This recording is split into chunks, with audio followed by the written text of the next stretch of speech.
Merci, Monsieur le Président, Madame la co-rapporteure, Monsieur le co-rapporteur, Mesdames, Messieurs les sénateurs. Je souhaite tout d'abord vous remercier, Monsieur le Président, d'avoir bien voulu accepter le report de 24 heures de mon audition qui avait été envisagée hier. J'ai fait l'objet d'une intervention chirurgicale avec anesthésie générale vendredi et j'avais peur que mon état ne permette pas d'être suffisamment alerte pour éclairer votre enquête et pour avoir regardé par vidéo les questions que vous posez. Il me semblait nécessaire d'être suffisamment alerte.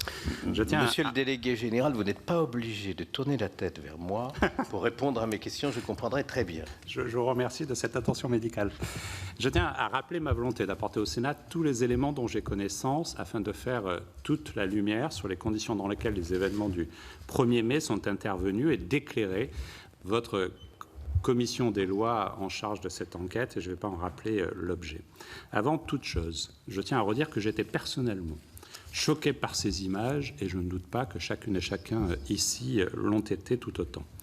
Je condamne une nouvelle fois les actes auxquels se sont livrés messieurs Alexandre Benalla et Vincent Crase le 1er mai dernier. Ils sont contraires aux valeurs portées par notre République et par le mouvement politique que je préside. Mon objectif, Monsieur le Président, Mesdames, Messieurs, est clair, vous apporter tous les éléments dont j'ai eu et j'ai connaissance en lien avec cette journée du 1er mai.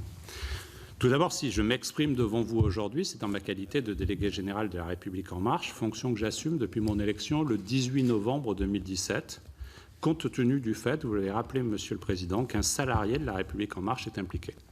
En tant que délégué général, je suis le représentant légal, toujours depuis le 18 novembre 2007, de l'association La République En Marche, mais également l'employeur de tous les salariés du mouvement.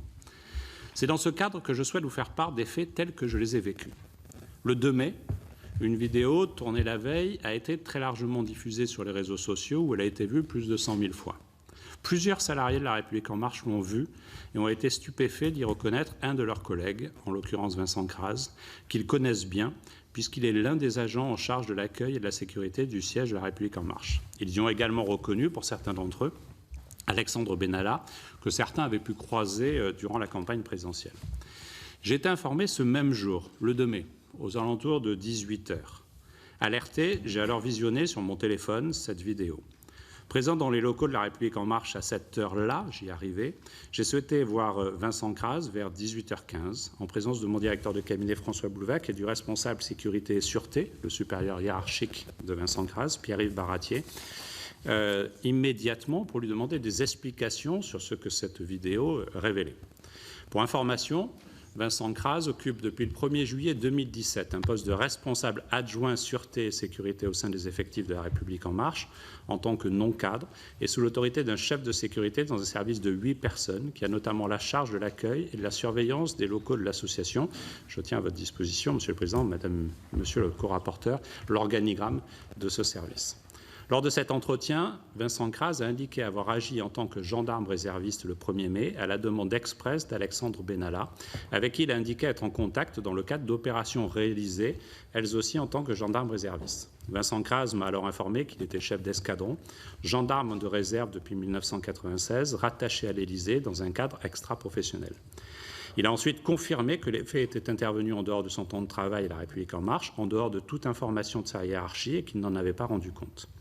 C'est d'ailleurs dans ce cadre, je cite, ouvrez les guillemets, gendarme réserviste par ailleurs employé de La République En Marche, qu'il est identifié par M. Bruno Roger Petit, porte-parole de la présidence de la République. Pour information, cet entretien n'a duré que quelques minutes puisque je présidais un bureau exécutif à 18h30. Devant effectuer le lendemain un déplacement de 3 jours dans l'Eure-et-Loire, du 3 au 5 mai, j'ai demandé à mon directeur de cabinet, François Boulevac, et au supérieur hiérarchique direct de Vincent Crase, Pierre-Yves Baratier, de le recevoir le 3 mai, le lendemain, pour définir les suites à donner. Ainsi, bien que ces faits se soient déroulés hors de son cadre de travail à La République En Marche, j'ai souhaité le sanctionner parce que je considère grave ce qui s'est passé. J'ai en effet indiqué à Vincent Crase que, d'une part, son comportement lors du 1er mai a été en total décalage avec l'attitude attendue des salariés de La République En Marche, et notamment ceux chargés de l'accueil et de la sécurité du mouvement, y compris en dehors de leur temps de travail, et, d'autre part, qu'une telle attitude portait atteinte à l'image du mouvement qu'il emploie. Dans la mesure où les faits se sont déroulés alors que Vincent Crase m'avait indiqué qu'il intervenait en tant que réserviste à la demande de M. Benalla, j'ai souhaité prendre la tâche du directeur de cabinet de la présidence de la République pour connaître les suites à donner et que la sanction infligée à M. Crase soit liée à celle retenue à l'encontre de M. Benalla. Un échange a eu lieu entre mon directeur de cabinet et le directeur de cabinet de la Présidence de la République à ce sujet. Et c'est sur la base de cet échange que j'ai donc notifié le 3 mai, par courrier, à Vincent Crase, la sanction de suspension de 15 jours du 4 au 18 mai inclus. Depuis l'ouverture de l'enquête judiciaire, j'ai adressé vendredi 20 juillet à Vincent Crase un courrier lui indiquant que La République En Marche lançait une procédure de licenciement à son encontre, fondée sur le trouble objectif au fonctionnement de l'association et l'atteinte portée à son image. Aujourd'hui, sur la base du rapport établi par l'Inspection générale de la police nationale, j'ai pu constater qu'outre la faute, M. Crase a ajouté le mensonge puisqu'il n'était pas ni présent ce jour en tant que gendarme réserviste, ni ne bénéficiait d'aucune autorisation pour être présent.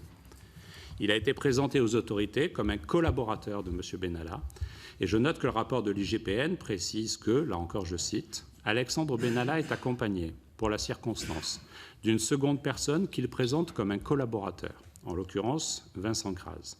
Le major Mizerski ne connaît pas M. Crase, mais ne demande pas d'explication, compte tenu du statut de M. Benalla, représentant affiché et reconnu comme tel par sa hiérarchie de la Présidence de la République. » Le rapport de l'IGPN établit donc clairement que l'activité salariée de Vincent Crase n'est en aucun cas liée à sa présence ce jour-là. Le général Biofarina le confirme d'ailleurs lors de son audition à l'Assemblée nationale quand il précise que, je cite là encore, « M. Crase, que j'ai eu au téléphone pour lui dire qu'il ne reviendrait plus à l'Élysée, m'a dit qu'il avait suivi Alexandre Benalla de son propre chef ce jour-là. » Sur ces bases, je suis maintenant totalement disponible pour répondre à toutes vos questions. Je vous remercie.